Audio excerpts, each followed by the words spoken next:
حضرت سیدنا امام حسین رضی اللہ تعالیٰ عنہ کی شہادت کے حوالہ سے یہ اجتماع ہے۔ امت مسلمہ کچھ آزمائشوں کا شکار ہے، کچھ ہمارے ذہن اس طرح کے ہو گئے، عام آدمی سے لے کر بڑے آدمی تک کہ کوئی بات بڑی جلدی ہمارا ذہن قبول ہی نہیں کرتا۔ کسی دوسرے کی طرف جانا یا کوئی اور بات کرنا یہ تو بڑی لمبی بات ہے، عام جو سادی باتیں ہیں وہ بھی ہمارے ذہن مشکل سے قبول کرتے ہیں، چونکہ شکوک اتنے ڈال دیے گئے ہیں، شک اتنا پیدا کر دیا گیا ہے، تفریق اتنی ہے، بدگمانی اتنی ہے، بری سوچ اتنی زیادہ ہے، بڑی مشکل ہے لوگوں کا کچھ چیزوں کو قبول کرنا۔ ہم لوگ جو ڈیوٹی کرتے رہتے ہیں تھوڑی تھوڑی، تو ہم اصل میں اذان دیتے ہیں، صرف اذان دیتے ہیں کہ چلو بتا دے لوگوں کو کہ نماز کا وقت ہو گیا ہے، باقی اس سے زیادہ ہم اپنی حیثیت نہیں سمجھتے۔ اذان دینا ذمہ داری ہے، تو اللہ تعالیٰ جب تک موقع دے گا اذان ہوتی رہے گی۔ کچھ لوگ صحابہ کے بارے میں کمزور جملے بولتے ہیں، غلط باتیں کرتے ہیں، کچھ اہل بیت نبوت کے بارے میں غلط باتیں کرتے ہیں، یہ صرف سنی ہے جو حق چار یار کا نعرہ بھی کھل کے لگاتا ہے اور یہ نعرہ حیدری یا علی بھی کھل کے لگاتا ہے۔ یہ اللہ نے صرف ہمیں مقام، وہ الگ بات ہے کہ ہم لوگ سننے کو تیار نہیں، سمجھنے کو تیار نہیں کہ اللہ نے ہمیں مرتبہ کتنا عطا فرمایا ہے، یہ صرف ہماری۔ امام حسین کی شہادت کا کچھ تھوڑا سا پس منظر۔ شہادت ہمارے ہاں بیان ہوتی ہے اس انداز میں کہ لگتا ہے کہ کسی مظلوم بندے کو کسی نے پکڑا ہوا تھا تو وہ سارے اسے مار رہے تھے اور وہ منتیں کر رہا تھا کہ مجھے نہ مارو، اتنی ہائے ہائے کی جاتی ہے کہ محسوس ہوتا ہے کہ امام علی مقام بڑے پریشان تھے کہ کسی طریقے سے، اور ان کا خاندان بڑا تکلیف میں تھا کہ جلدی کہیں کربلا سے نکل جائیں۔ حالانکہ اس دھرتی پہ، اس کائنات پہ صبر، شجاعت، استقامت اور حوصلہ جس سے کائنات سیکھے گی وہ صرف امام حسین ہی ہے۔ اتنے بڑے صابر آدمی کے بارے میں اس طرح کا رویہ اختیار کرنا کہ وہ تو گویا اس طرح کر رہے تھے کہ بس کسی طریقے سے میری معذرت، تو یہ امام حسین کی مظلومیت سنا کے لوگوں کو اس طرح کا کر دیا جاتا ہے، یہ انداز بتایا جاتا ہے کہ شاید واقعہ کربلا رونے دھونے کا نام ہے، حالانکہ بات یہ نہیں ہے۔ یزید کی لشکر جو امام حسین کے مقابلے میں آیا، امام حسین کے لشکر کی تعداد 72 تھی، تو یزید نے 22,000 آدمی، مجھے بتائیے 72 کا 22,000 سے کو مقابلہ ہوتا ہے؟ بولیے۔ عمر بن سعد نے پھر عبید اللہ ابن زیاد کو لکھا کہ 22,000 بندے تھوڑے ہیں، کچھ بندے زیادہ بھیج۔ تو عمر بن سعد کو عبید اللہ ابن زیاد کہنے لگے کہ تو پاگل تو نہیں ہو گیا، 72 کے لشکر کا 22,000 بھیجا، اور کتنا بھیجوں؟ تو اس نے کہا تمہیں یہ نہیں پتا یہ لوگ کون ہیں؟ یہ مولا علی شیر خدا کی اولاد ہے، ان میں ایک ایک شخص ایسا ہے جو 1,000 کے مقابلے میں لڑنا جانتا ہے۔ تو یہاں کمزوری دکھائی جاتی ہے، ہمارے بچے سمجھنے لگے ہیں کہ یہ شاید کوئی ایسی داستان ہے، اور اس طرح کا ماحول ٹی وی پہ میں دیکھ رہا تھا، اس طرح کا ماحول بنایا جاتا ہے جیسے کوئی خوف ہے، یعنی واقع کربلا کوئی ایسا واقعہ جسے دیکھ کے خوف طاری ہو جائے، بچے راتوں کو ڈریں، وہ اکیلے درخت دکھائے جا رہے ہیں اور تیر دکھائے جا رہے ہیں۔ او یار کیا قوم کی تربیت کر رہے ہیں؟ واقع کربلا حوصلے کا نام ہے، دلیری کا نام ہے۔ سنیں بات اصل میں کیا تھی، بڑے ٹھنڈے دماغ سے میری بات کو سمجھیے گا۔ حضرت مولا علی شیر خدا کے بعد مسلمانوں کے متفقہ امیر بنے تھے حضرت امیر معاویہ۔ انہیں امیر کس نے بنایا تھا؟ امام حسن نے، حضرت علی کے بڑے صاحبزادے۔ حضرت امام حسن نے ان سے صلح کی، انہیں خلافت دی، اور صحیح بخاری میں نبی پاک نے فرمایا تھا میرا بیٹا حسن سردار ہے، جب مسلمانوں کی جماعتوں میں لہو بہ جائے گا تو حسن ان کی صلح کرا دے گا۔ وہ صلح امام حسن نے کرائی، جناب امیر معاویہ امیر بن گئے۔ حضرت امیر معاویہ رضی اللہ تعالیٰ عنہ بڑا پیار کرتے تھے نبی پاک سے، بڑا احترام کرتے تھے حضور کے خاندان کا۔ ان کی جو اجتہادی خطائیں ہیں وہ اپنی جگہ پہ موجود ہیں، چونکہ امام حسن نے ان سے صلح کر لی، لہذا ہم بھی ان کے بارے میں کوئی جملہ کہنے کے مجاز، ہماری مجبوری امام حسن ہے، اس لیے کہ جسے امام حسن صحیح کہے پھر امام حسن کے ماننے والے کو اسے غلط نہیں کہنا چاہیے۔ حضرت امیر معاویہ رضی اللہ تعالیٰ عنہ کا جب وصال ہوا تو حضرت امام حسن پہلے ہی ان سے وصال کر گئے، آپ کو زہر دے دیا گیا، آپ شہید ہو گئے۔ امام حسین موجود تھے، تو یزید کے بارے میں لوگوں نے کہا جناب امیر معاویہ سے کہ یہ ٹھیک ہے، مناسب ہے، اور بہادر ہے، دلیر ہے. وہ جو ہوتے ہیں نا خوشامدی ٹولہ، ہمارے ملک میں جو اچھی خوشامد کرے اسے اچھی وزارت ملتی ہے، اچھی وزارت اسے دیتے ہیں. جو ذرا صحیح بدتمیز بھی ہو اور صحیح وکالت کرنے والا اسے وزارت صحیح دیتے ہیں. تو حضرت امیر معاویہ کے گرد بھی کچھ ایسے لوگ تھے، انہوں نے آپ سے کہا کہ یزید کو نامزد کر دیں. تو آپ نے یزید کو بلایا، حوالہ مجھ سے دیکھ لیجئے گا. بلا کے فرمایا کہ 3 بندوں کے سامنے اپنی خلافت پیش کرنا، اگر وہ تجھے مان جائیں تو امیر بن جانا، نہ مانے تو چپ کر کے گھر بیٹھ جانا. وہ 3 بندے کون ہیں؟ جناب عبداللہ ابن عباس، حضرت عبداللہ بن زبیر اور امام حسین رضی اللہ تعالیٰ عنہ. یہ وصیت فرمائی جناب امیر معاویہ. ہوا یہ کہ یزید جب امیر بنا نا، 2-3 چیزیں ہوتی ہیں جب کسی بندے کو قابو کرنا ہوتا ہے، 2-3-4-5 چیزیں ایسی ہوتی ہیں جس سے بندہ قابو آتا ہے. تو اس نے بھی فوری طور پہ، یزید نے دیکھا میرے لیے مسئلہ کیا بن سکتا ہے. ولید بن عتبہ اس وقت مدینے کا گورنر تھا. یزید نے اس کو خط لکھا کہ امیر عرب کا رواج آج بھی ہے کہ جب تک نئے خلیفہ کی بیعت نہیں ہو جاتی پرانے کے انتقال کی خبر ہی نہیں دیتے، اس کو رکھے رکھتے ہیں. یہ ان کا طریقہ ہے. وہ کہتے ہیں کہ ولی عہد اچھی طرح قبضہ کر لے پھر بتائیں گے. حضرت امیر معاویہ کا وصال ہو گیا، بتایا نہیں. یزید نے اب کیا کیا، چونکہ بڑا چلاک آدمی تھا، بڑا شاطر تھا، بڑا تیز تھا، بڑا عجیب اس کا مزاج تھا. یہ چلاک لوگ زندگی میں ہمیشہ دھوکہ کھاتے ہیں، چلاکیاں انسان کو گراتی ہیں اور اتنا منہ چھیل جاتا ہے کہ منہ پہچانا ہی نہیں جاتا. بندہ اپنے آپ کو رب رسول کے حوالے کر دے تو اللہ بڑی بہترین جزائیں عطا کرتا ہے. یہ لوگ تیزی دکھاتے ہیں بعض. تو یزید بھی تیزی دکھانے والا تھا. اس نے ولید کو خط لکھا کہنے لگا کہ فوری طور پہ عبداللہ ابن عباس کو بلاؤ اور اسے کہو میری بیعت کریں. یہ جو بیعت ہوتی تھی نا، یہ بھی سن لے کیا ہوتی تھی. یہ بیعت حلف ہوتا تھا.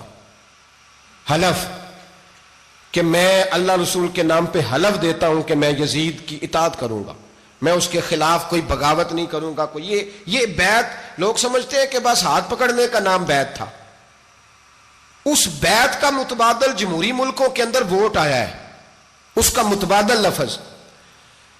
تو کہا بیعت کرے. حضرت عبداللہ ابن عباس کو بھی بلاؤ، عبداللہ بن زبیر کو بھی بلاؤ، امام حسین کو بھی بلاؤ. امام حسین آدھی رات کے وقت بیٹھے تھے مسجد نبوی میں، چونکہ 5 نمازوں کی آپ امامت کرتے تھے. ہن اللہ خیر کرے جڑا نماز پڑھائے ہو مولوی، تو جڑا ٹل پائے ہو پیر، جڑا مہینہ نہ نائے چھوٹا پیر، تو جڑا 6 مہینے نہ نائے ہو بڑا پیر. کہتے بابا پہنچے ہیں، کڑے چھڑے جو پہن لیے. بھائی امام حسین تو نمازیں پڑھاتے تھے، مولا علی تو نمازیں پڑھاتے تھے، مسجد کے خطیب تھے. اب اس کو تو مولوی کہہ دیا جاتا ہے بیچارے کو. تو ملنگ کون ہوتا ہے جی؟ کہتے جڑا کپڑے کٹ پائے. کیا تماشا ہے، قوم جدھر دل کرتا ہے نکل جاتی ہے. امام حسین نماز پڑھا کے عشاء کی بیٹھے تھے جناب عبداللہ بن زبیر. عبداللہ بن زبیر کون تھے؟ یہ نبی پاک صلی اللہ علیہ وسلم پھپھی کے پوتے تھے اور جناب صدیق اکبر کے نواسے تھے. حضرت عبداللہ بن زبیر اور جناب زبیر بن عوام عشرہ مبشرہ صحابی ہیں، ان کے بیٹے تھے. بہت زیرک آدمی تھے. یہ بھی امام حسین کے پاس بیٹھے تھے. عبداللہ ابن عباس بھی تھے جو حضور کے چچا کے بیٹے ہیں، اس امت کے پہلے مفسر ہیں قرآن پاک. یہ لوگ بیٹھے تھے.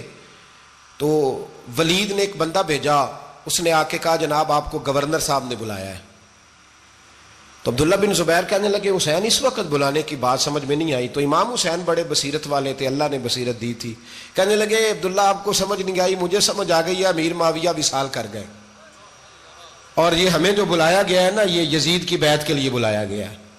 تو کہا پھر آپ آدھی رات کو نہ جائیں، آپ کے لیے خطرہ ہوگا. تو امام حسین فرمانے لگے خطرہ حسین کو نہیں ہوتا، حسین کو خطرہ نہیں. کہا پھر بھی آپ مہربانی کریں ذرا احتیاط سے جائیں.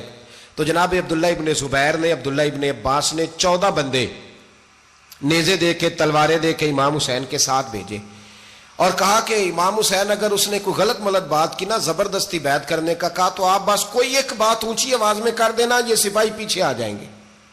امام حسین ان 14 بندوں کو لے کے گورنر ہاؤس پہنچ گئے. جب آپ وہاں پہنچے اس نے بتایا، اس نے کہا جی حضرت امیر معاویہ انتقال کر گئے اور آپ نے یزید کی بیعت کرنی ہے. تو امام حسین فرمانے لگے میں چھپ کے بیعت نہیں کروں گا، مجمع لگاؤ، جمعے والے دن اعلان کرو. جو طریقہ ہے حضرت ابوبکر صدیق کا، جو طریقہ ہے حضرت عمر فاروق کا، جو انداز حضرت عثمان غنی کا ہے، جو مولا علی کا ہے، سر عام اعلان کرو. اگر ساری دنیا یزید کی بیعت کرے گی تو میں بھی تیار ہوں. تم مجھ سے بیعت لے کے پھر لوگوں کو بتانا چاہتے ہو کہ حسین بیعت ہو کر رہے ہیں تو تم کیوں نہیں کر رہے؟ میں عام آدمی نہیں ہوں لہذا چھپ کے بیعت نہیں کرتا. جب یہ بات کی نا تو ولید بڑا نرم دل تھا اور امام حسین کی شان کو جانتا تھا. وہ جانتا تھا یہ نبی پاک کا خاندان ہے. اس نے کہا جی مجھے تو حکم تھا، باقی آپ حضور کے نواز ہیں، میں کر کچھ. وہاں ایک بڑا بدبخت شخص بیٹھا تھا، عبد الملک بن مروان. وہ ولید سے کہنے لگا کہ اگر حسین آج تمہارے ہاتھ سے نکل گئے تو تمہارے لیے بہت بڑا مسئلہ کھڑا ہو جائے، انہیں جانے نہ دینا، یا بیعت کراؤ یا ان سے کہو جنگ کے لیے تیار ہو. تو امام حسین رضی اللہ تعالیٰ عنہ کے کانوں میں آواز گئی تو فرمانے لگے ابن مرجانہ، اگر تیرے اندر جرت ہے تو آ سامنے حسین کے، اس کے کانوں میں باتیں نہ کر، کانا پھوسی نہ کر، باہر آ میدان میں، شرارت نہ کر، باہر آ، میں تمہیں ابھی بتاتا ہوں کہ حسین سے مقابلہ کرنے کا انجام کیا ہے. یہ کہہ کہ امام حسین باہر نکلے، اپنے بھائی محمد بن انفیہ کو بلایا، عبداللہ بن زبیر، عبداللہ ابن عباس، ڈھیر سارے لوگ اکٹھے ہو گئے. فرمایا یہ معاملہ ہے، اب کیا کرنا ہے. یاد رکھیں ووٹ برادری کا نہیں ہوتا، ووٹ برادری کا نہیں، ووٹ دین کا ہوتا ہے. جو بندہ دین کے، ملت کے، مذہب کے معیار پہ پورا نہ ہوتے اسے حکمت کے تحت بھی ووٹ دینا جائز. ہاں یہ بات سچی ہے تو بہرحال سچی ہے، یہ یاد رکھ لے. ہمارے ووٹ سے کوئی ایم این اے، ایم پی یہ جتنے ظلم کرے گا ووٹ دینے والا اس کے ظلم میں شریک ہوگا، بالکل 100%. یہ لکھ لیں بات. ہم اس وقت بڑی جلدی، پتہ نہیں ہمیں کیا مسئلہ ہو جاتا ہے، اتنا اتنی مصیبت انہیں نہیں بنی ہوتی، نہیں یہاں بنی ہوتی ہے. خدا کا خوف کریں. امام علی مقام ووٹ ہی مانگ رہا تھا نا یزید، اور پھر اس نے بڑے بڑے لالچ دیے. اس نے کہا کہ آپ 5-4 صوبے ہیں جس کی گورنری مرضی رکھ لیں، دولت آپ کی مرضی کی. تو پھر آج ہمیں بھی لوگ مشورہ دیتے ہیں، کہتے ہیں مسجد میں سیاست نہیں ہونی چاہیے. میں نے کہا کیا کریں، یہ امام حسین ہمیں مجبور کر گئے، کوئی نہ کوئی بات کرنی پڑ ہی جاتی ہے. امام علی مقام نے فرمایا چھپ کے ووٹ کی بات، بیعت کی بات نہیں ہو سکتی. آپ نے جا کے لوگوں سے مشورہ کیا تو وہ کہنے لگے حضور وقت ابھی مناسب نہیں ہے، آپ اس طرح کریں یہاں رکے، ہم مکے سے، عراق سے، کوفے سے لوگوں کو بلاتے ہیں، یہاں ایک بڑی مجلس مشاورت قائم کرتے ہیں. امام حسین فرمانے لگے اگر تم مشاورت قائم کرو گے تو ولید اور عبد الملک بن مروان وہ تو جنگ کرنے کو تیار ہیں، اور نبی پاک نے فرمایا ایک مینڈا ہوگا جس کی وجہ سے مدینے کی گلیوں میں لہو بہے گا. فرمانے لگے میں وہ بکرا، وہ مینڈا نہیں بننا چاہتا. کہا پھر آپ کیا کریں گے؟ تو امام حسین رو پڑے، فرمانے لگے میں مدینہ چھوڑ جاؤں گا لیکن مدینے کی حرمت پامال نہیں ہونے دوں گا. امام علی مقام آدھی رات کے وقت نکلے. سیدہ فاطمہ کا دروازہ ایک اس دن تھا جس دن حضرت مولا علی کوفے چلے گئے تھے، اور دوبارہ آج تالا لگا جب امام حسین نکلے. آپ جنت البقیع کے پیچھے کھڑے ہو کے حضور کا روضہ دیکھنے لگے. اس وقت گنبد تو نہیں ہوتا تھا، روضہ دیکھنے لگے. نانا تیرے کرم کے خزینے کی خیر ہو، میں جا رہا ہوں تیرے مدینے کی خیر ہو. سارا خاندان لے گئے، مکے تشریف لے گئے. حج کے ایام قریب آنے والے تھے. امام حسین نے وہاں لوگوں سے باتیں کی. جب امام حسین وہاں سے پہنچے تو کوفے سے خط آنے لگے.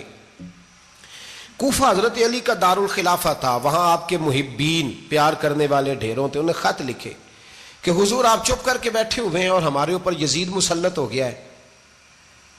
آپ اگر میدان میں نہیں نکلیں گے، آپ نہیں آئیں گے تو ہم اللہ کی بارگاہ میں شکوہ کریں گے کہ کوئی ہماری کمان کرنے کو تیار ہی نہیں ہوا. اور وہ خط 1 2 3 نہیں آئے، وہ خط اتنے تھے کہ 3 بوریوں میں بھرے تھے امام حسین نے، 3 بوریوں میں. اب مجبوری ہو جاتی ہے، حق کے لیے کئی دفعہ بات کرنا مجبوری ہوتی ہے، اگر نہیں کرے گا تو پھر اس کو بھی قبر میں جواب دینا پڑے گا. امام علی مقام رضی اللہ تعالی عنہ نے مکے میں اب لوگوں کو جمع کیا مشورے کے لیے. ہر بندے نے کہا حضور وہ بلا تو رہے ہیں پر اپنے وعدوں کے پکے بڑے کم لوگ ہوتے ہیں، بڑے کم لوگ. جسے زندگی ہو پیاری وہ یہیں سے لوٹ جائے. میرے قافلے میں شامل کوئی کم ظرف نہیں ہے. بڑے کم لوگ ہوتے ہیں جو ارادوں کے، وعدوں کے ہمیشہ ساتھ چلنے کے پکے ہوتے ہیں، ورنہ بڑے لوگوں کو گرمی لگنے لگتی ہے، بڑے لوگوں کی مشکلات آتی ہیں، بڑے لوگ ایسے ہوتے ہیں جن کی مجبوریاں بن جاتی.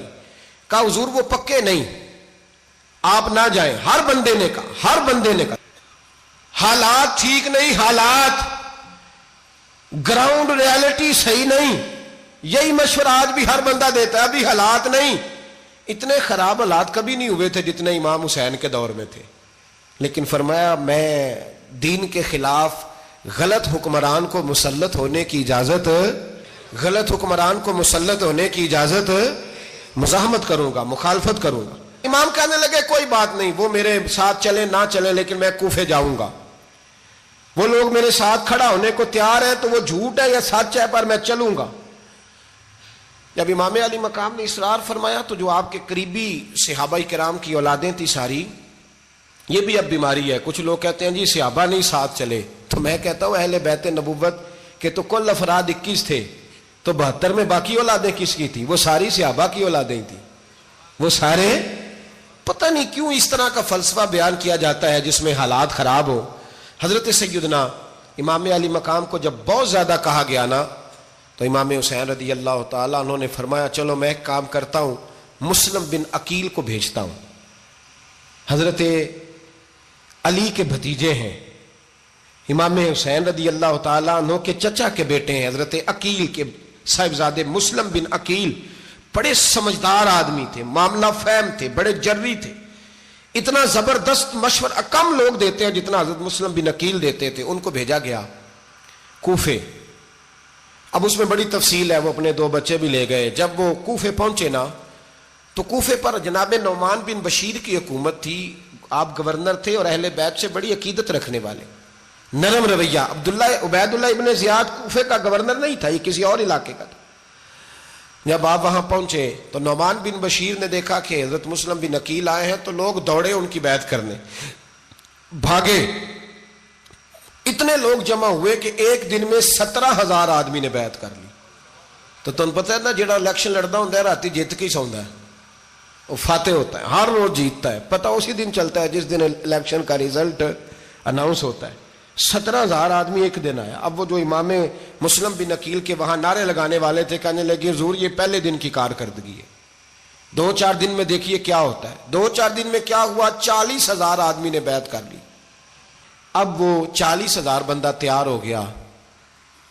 ادھر سے جو یزید کے وفادار تھے انہوں نے خط لکھا یزید کو کہ تو نے بڑا نرم آدمی گورنر بنایا ہے اور 40,000 بندہ چلا گیا حسین کی طرف، اگر ایک دن مسلم بن عقیل اور رہے تو جو تمہارا گورنر بیٹھے ہیں نا جناب نعمان بن بشیر، ان کو گورنر ہاؤس سے نکال کے مسلم بن عقیل قبضہ کر لیں گے، تو چپ کر کے بیٹھا ہے۔ یزید بڑا تیز تھا، اس نے ایک آدمی گھوڑے پہ دوڑایا۔ عبید اللہ ابن زیاد ایک اور علاقے کا گورنر تھا پر بڑا ظالم سا بدماش تھا، بڑا سخت گیر آدمی تھا۔ اس کو کہا کہ تو پہلے ایک صوبے کا گورنر ہے، جا تجھے دوسرا صوبہ بھی دیا۔ اس طرح کار فوری طور پہ کوفے پہنچ اور جا کے مسلم بن عقیل کو گرفتار کر، جو آدمی ان کا ساتھ پھر بھی دے اسے قتل کر دے۔ اس نے کیا کیا؟ وہ آدھی رات کو آیا، منہ چھپایا، جبہ پہنا، لوگ سمجھے امام حسین آ گئے۔ بہت سارے لوگوں نے اس کے نعرے بھی لگائے۔ وہ چپکے سے داخل ہوا اندر، اور چپکے سے داخل ہو کے اس نے سب سے پہلا کام یہ کیا کہ نعمان بن بشیر رضی اللہ عنہ کو معزول کیا، کوفے کے گورنر ہاؤس پہ قبضہ کیا۔ پھر اس نے اسی وقت سوئے ہوئے سرکردہ لوگ، جس طرح ایک گاؤں کا چودھری دوسرے کا محلے میں قبیلوں کے جو لوگ تھے چودھریوں کو بلایا، کچھ کو سزائیں دیں، کچھ کو سخت کہا، کچھ کو ان کے عیب گنوائے کہ وہ تمہارا فلانا مسئلہ پھر خراب کر دوں گا، بلیک میل کیا۔ صبح ہونے تک حالات اگر تم نے میرے قابو میں نہ کیے تو یاد رکھنا بڑا مشکل ہوتا ہے حق پہ کھڑا ہونا، بڑی چیزیں لوگوں کو یاد آتی ہیں، اللہ جانتا ہے، پہلے کچھ ہوتا ہے بعد میں معاملہ کچھ ہوتا ہے۔ حضرت مسلم بن عقیل کے ساتھ جس دن عبید اللہ ابن زیاد آیا 40,000 کا لشکر تھا۔ اگلے دن صبح ہوئی، اگلے دن تو یہ حال ہو گیا کہ آپ جب کوفے کی جامع مسجد میں زور کی نماز کے لیے گئے تو 5-7 ہزار آدمی نماز پڑھنے آیا، اور جب مغرب کا وقت آیا تو لوگوں نے چند ہزار لوگ رہ گئے، نماز کی نیت باندھی۔ ایک مسئلہ بھی سمجھ میں آئے گا، لوگوں نے نماز کی نیت باندھی تو حضرت مسلم بن عقیل امامت کر رہے ہیں، ہاتھ باندھے ہوئے ہیں، تو بہت سارے لوگوں نے پیچھے ہاتھ چھوڑ دیے۔ ایک بندے نے دوسرے سے پوچھا وہ ہاتھ کیوں نہیں باندھتے؟ کہنے لگے اگر عبید اللہ ابن زیاد کے کسی بندے نے دیکھ لیا نا تو ہم اسے کہیں گے ہم تو نماز پڑھ ہی نہیں رہے تھے، ویسے ہی کھڑے تھے، ہاتھ ہی نہیں باندھے سرے سے۔ جب نماز کی امامت باندھی تو 10-11 صفیں تھیں۔ جب مسلم بن عقیل رضی اللہ تعالیٰ عنہ نے سلام پھیرا تو پیچھے بندہ ہی کوئی نہیں تھا۔ حضرت مسلم بن عقیل کو گرفتار کیا گیا۔ عرب کا رواج تھا دشمن کو سخت سزا دیں تاکہ باعث عبرت بنے۔ بہت اونچا